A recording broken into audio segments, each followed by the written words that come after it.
Olá galera, tudo bem? Como é que vocês vão? Espero que bem, espero que alimentados, felizes, bem-humorados e dispostos a aprender.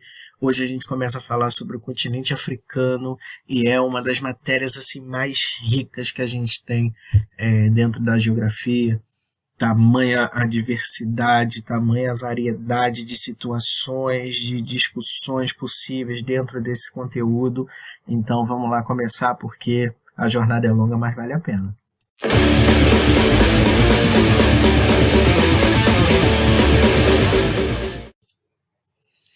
Então vamos lá, galera. Na aula de hoje a gente vai falar basicamente do quadro natural do continente africano. Vamos deixar para falar de regionalização em um outro momento. Tá? Então a gente vai estar entendendo aí um pouco das características naturais do continente africano, que é um continente gigante e com uma diversidade enorme no que diz respeito a características naturais. Há características culturais também, mas isso a gente vai discutir em outro momento. Tá? Então a primeira coisa que a gente observa aí do continente africano é o relevo. Né? A gente consegue definir, separar, organizar o relevo do continente africano basicamente em três porções. O Planalto Setentrional, ou seja, a porção norte do território, o Planalto Centro-Meridional, ou seja, a região central e sul, e o Planalto Oriental, que é a porção leste do território africano. Então a gente consegue dividir o relevo nessas três porções de maneira geral, tá? Mas de maneira geral, assim, você tem como predominante aí no relevo do continente africano os planaltos, né? Ou seja, são regiões desgastadas, são áreas de relevo desgastado, né? Tendo os processos mais recentes, as atividades geológicas mais recentes, concentradas no extremo norte, a gente vai ver ali no mapa depois, e na porção leste do território do continente africano, tá? Mas o predomínio aí é de planaltos, então você tem uma estrutura geológica mais desgastada dentro desse território. Aqui a gente tem um mapa da África, né? Esse território que é extremamente recortado, né? E depois a gente vai estar discutindo a questão das fronteiras no continente africano. Percebam aí uma grande quantidade de países, né? O país mais novo aí do continente africano é o Sudão do Sul, que foi fundado em 2011, após um longo período de tensão e conflito dentro do país, que era o Sudão, né? Antes era tudo Sudão, e aí esse território foi dividido entre Sudão e Sudão do Sul, é outra parada que a gente vai estudar lá na frente também, tá? Dentro desse território a gente tem aí alguma das regiões mais pobres do mundo. Essa região aqui que é chamada de Chifre da África, extremamente pobre.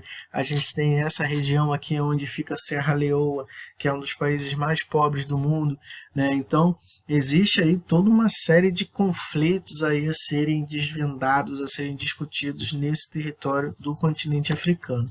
Aqui a gente tem o mapa do relevo. E aqui o que a gente consegue observar? Quanto mais quente a cor, quanto mais forte a cor, maior é a altitude. Então percebam que de fato a gente tem uma quantidade significativa de áreas de planaltos um pouco mais elevados, principalmente aqui nessa porção no sul do território, aqui nessa porção leste do território também. O extremo norte, que a gente falou das atividades geológicas recentes, fica aqui na cadeia dos Atlas, né, onde tem atividades geológicas mais recentes, e altitudes mais baixas, principalmente nessas áreas ocupadas pelo deserto, né? Então a gente tem algumas áreas de deserto, a gente tem o deserto do Saara aqui, a gente tem o deserto do Kalahari aqui no sul, né, que são os principais desertos aí do continente africano, mas também temos áreas extremamente úmidas, como essa região aqui da bacia hidrográfica do Rio Congo, né, o Rio Nilo passando por aqui, enfim, são muitas coisas a serem desbravadas no território africano, né. A altitude mais elevada é o Monte Kilimanjaro, né, que tamanha altitude, tem até os picos nevados, que fica ali no norte da Tanzânia, junto com a fronteira do Quênia, mais precisamente aqui, onde eu botei essa pequena setinha vermelha para demonstrar a localização exata do Monte Kilimanjaro. Observando essa foto, a gente já consegue perceber uma vegetação de savana, né? Uma área de savana aqui, umas girafinhas aqui dando uma moral, né? E ao fundo, o Monte Kilimanjaro ali, imponente, né? Gigante, com seus picos nevados. O Planalto Setentrional, ou seja, a porção norte do território, que é ocupada basicamente pelo deserto do Saara, né, deserto esse que ocupa aí 1/4 do território africano, né, e a cadeia dos Atlas que eu comentei para vocês aqui no extremo norte como o principal destaque geológico nessa porção do território africano. O Planalto Centro-Meridional, que corresponde mais ou menos a essa parte que está aí no mapa para vocês, né? Como vocês podem ver, tem áreas mais elevadas, que é a parte setentrional, né? Porque tem um predomínio de cores mais escuras aqui, quando a gente compara com a parte setentrional, né? Essas áreas aqui, todas de altitude mais elevada, né? E como eu comentei com vocês, essa bacia hidrográfica importantíssima aqui, que é a bacia hidrográfica do Rio Congo, né? Numa área bastante úmida, tanto que é uma área aqui cortada pela linha do Equador, onde no continente africano a gente encontra uma vegetação parecida com a da floresta amazônica, uma vegetação de floresta equatorial, né? Então a gente tem a bacia do Rio Congo, o deserto do Kalahari, como eu mostrei para vocês aqui, como uma depressão. Percebam que todas as áreas ao entorno do deserto do Kalahari são mais elevadas, né? Por isso a gente fala que essa região aí é composta por uma depressão. Por fim, temos o Planalto Oriental como a terceira parte do relevo do continente africano, como eu comentei com vocês. Essa região é de origem vulcânica. Então, ela tem altitudes mais elevadas, tem falhas tectônicas ali que geram fossas, né? E dessas fossas geram lagos, né? Vocês podem ver que aqui no mapa, todos esses pontos azuis aqui representam lagos. Esses lagos se originaram a partir dessas depressões, dessas fossas tectônicas, né? Ou seja, dessas falhas nas placas tectônicas ali nessa porção do continente que deu origem a esses grandes lagos. Então, o leste ali do continente africano tem uma grande quantidade de grandes lagos, como vocês podem perceber, ok? Hidrograficamente falando, a gente tem que falar, evidentemente, do Rio Nilo, né? O Rio Nilo é um rio que só no deserto do Saara ele percorre mais de 2.000 quilômetros. Então a importância, a relevância desse rio é tão significativa que ele corta o deserto. E é o que ajuda a gente a entender a concentração populacional que tem em torno desse rio, né? Inclusive, agriculamente falando, ele é muito importante porque quando há transbordamento do rio, nos períodos de cheia, ele traz do fundo uma grande quantidade de nutrientes que é depositado sobre o solo. Então, esse transbordamento, além de umedecer o solo, possibilitando a prática agrícola, ele também leva nutrientes que estão acumulados no fundo do rio. Então, essa é a grande importância agrícola, além, é claro, evidente, de servir, de fornecer água para irrigação, né? Esse rio vai desembocar no Mar Mediterrâneo, então ele percorre o território africano no sentido sul para norte, né? Indo desembocar no Mar Mediterrâneo e apresenta um baixo volume de água. Baixo volume de água por quê? 2.000 quilômetros no deserto, é claro que a quantidade de água vai ser relativamente pequena, né? Embora seja um rio gigantesco, tá? Não pensem que porque tem um baixo volume eu estou dizendo que ele é um filetinho de água, não é, né? Mas se comparar, por exemplo, com o rio Amazonas, nossa, a gente não tem nem como fazer essa comparação, né? Esse mapa aqui, ele está mostrando, né, a área do Vale do Rio Nilo. O Rio Nilo vai desaguar aqui no Mar Mediterrâneo, né, nessa porção azul aqui. E essa região, que é o delta do Rio Nilo, é onde ele deságua, né? Eu falei vale ali atrás, mas delta, o certo, né? A área do delta do Rio Nilo. Então, percebam que nesse mapinha aqui, essa área está toda de verde, né? Justamente porque quando esse rio vai desembocar no Mar Mediterrâneo, ele se abre. Ele chega ao Mar Mediterrâneo como forma de delta. O que isso quer dizer? Ele se abre em vários outros canais, ele se expande. Então é como, por exemplo, se o meu braço fosse um rio e quando ele vai desaguar aqui na minha mão, ele se expandisse, ele se abrisse em vários cursos d'água menores, né?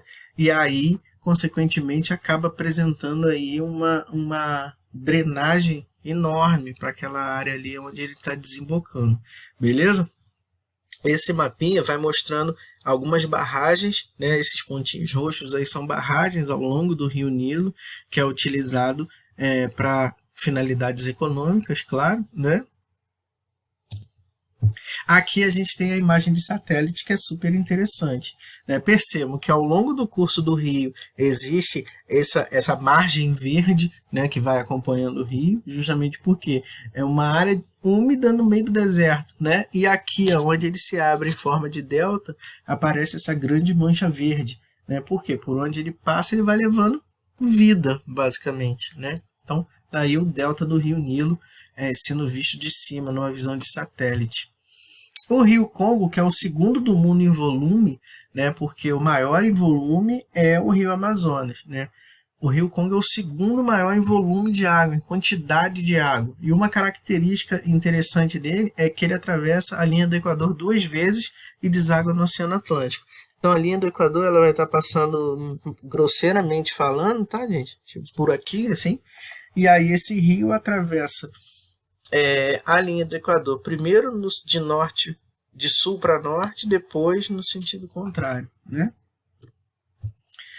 Climatologicamente falando, o continente africano ele é muito diversificado, mas a gente pode dizer que ele é um continente espelho, porque é como se os tipos climáticos se repetissem. Percebam só, imaginem que a gente dobre esse mapa aqui na linha do Equador. Percebam aqui em vermelho a gente tem de clima equatorial, né? E aí, se a gente dobrar, a área laranjinha daqui vai colar com a área laranjinha daqui, que é de clima temperado, né? A área de clima semiárido daqui vai colar com a área de clima semiárido daqui, a parte desértica daqui vai colar aqui, a parte de clima mediterrâneo aqui do extremo sul vai colar com a área de clima mediterrâneo aqui do norte. Então, por isso que a gente fala que o continente africano é um continente espelho, né? Porque se a gente pegar e dobrar ali na linha do Equador, os tipos climáticos praticamente se repetem, praticamente se encontram, né? Então, daí essa denominação de continente espelho. Se liguem nessa informação porque ela é bastante importante, tá?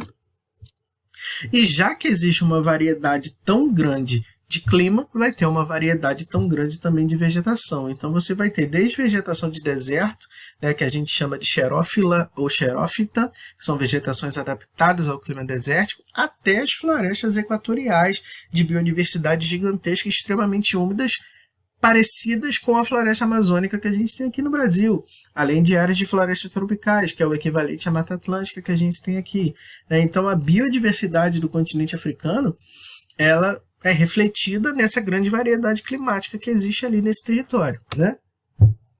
Esse mapa mostra o índice pluviométrico. Quanto mais azul a cor, maior o índice pluviométrico. Então percebam que nas áreas próximas à linha do Equador, a gente tem índices pluviométricos mais significativos. Geralmente, quando a gente fala em África, as pessoas pensam em seca, em deserto e tal, mas existem áreas extremamente úmidas no continente africano, como esse mapa está mostrando para a gente. Claro, a área de deserto é enorme. Se a gente pensar só no deserto do Saara, minha nossa, é gigantesco. Mas também existem áreas bastante úmidas no continente africano, como vocês podem ver nesse mapa mostrando o índice pluviométrico, ok? Aqui uma imagem representando uma imagem de satélite, né? Então, ó, a área úmida que vocês viram aqui aparece em verde e as áreas desérticas aparecem aqui mais amareladas, né? Não sei direito que cor é essa, beleza? Galera, por hoje é só. Era basicamente isso que eu queria falar para vocês. Na próxima aula a gente vai estar tratando da regionalização do continente africano, primeiramente trabalhando com duas regiões, África do Norte e África Subsaariana, beleza? Forte abraço, espero que vocês tenham compreendido, espero que tenha ajudado e até a próxima.